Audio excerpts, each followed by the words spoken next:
All right, welcome back, everyone. It is Christian and Kang here with TeslaLink, showcasing the new CertLink mobile user interface. And on today's video, we're going to cover the asset creation process.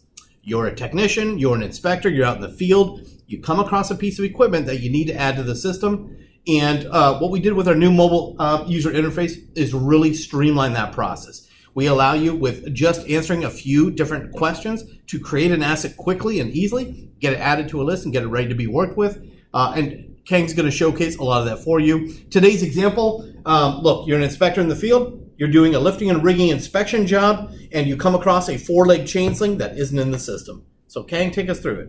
So you come across it, it's right there in front of you, but now you've got to load it into the system. So what you're first going to do is you're going to create this asset.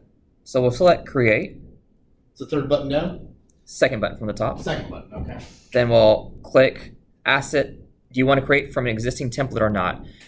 We at TeslaLink highly encourage you to create assets from templates and not from scratch. And from scratch means with no information. Templates are very, very, very strongly recommended. And one thing you'll notice, one of the big differences in the new UI is this kind of questioning system, right? This prompting system. It's kind of what I call a wizard system. It's going to guide you through the process of building this asset. Question number one, are you going to use a template? You're going to build it from scratch. Could you build it from scratch if you came across an oddity out in the field? Of course you can, but like Kang said, ideally, always use a template. Really great templates make your life easier. So we're going to say yes and click next. Click yes.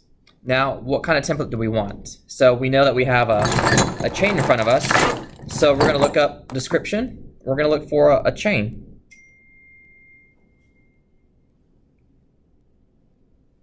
AIN, and we'll click search. And there we go. There's our chain template. So we're going to click that one and use that one. Yeah, and that's our 4-sling chain sling that we talked about. That's what we want to utilize. Obviously, we have this set for this demo. We tap on it and click create, and away we go. Select it. We'll confirm. Now it's going to ask you, who's the owner? Who's your customer? In this example, Atlas Construction. What's the location? Kansas City today.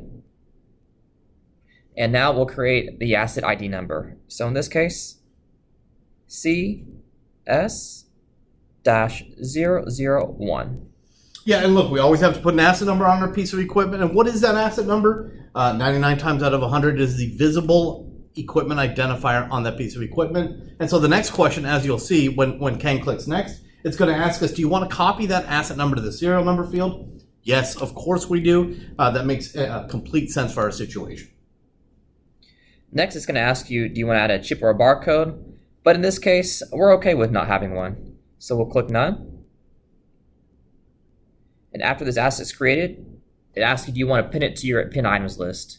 Yeah, the pinned item list, right? This allows us to save this piece of equipment for later work if we want to save it for later. But the beautiful thing you'll see about this, once he hits the create button, yes, we want to add it to the pinned list. We're going to hit the create button. It's not just going to build the entire piece of equipment for you. You never have to drill into asset details or look at any of that information. Everything is preloaded off that template, plus the questions you answered during the wizard, and you're going to have that piece of equipment ready on a list to work with or to inspect or to move right there.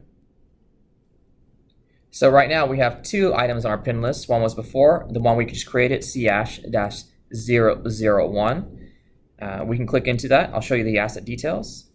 Click details there on the left side, the first. And after this loads up, remember we only put in the owner, the location, but we used the template and it loaded all the other information for us. So for instance, the attributes. We didn't enter any attributes when we created this asset, but since we were using a template, those are preloaded and pre-populated for you, depending on as well as schedules, as well as attachments, you name it. All that information is preloaded for you, and within just a few clicks, you've got your piece of equipment added to the system. Awesome. Thanks, Kang, for showcasing that. And in our next video, we're going to go through inspections.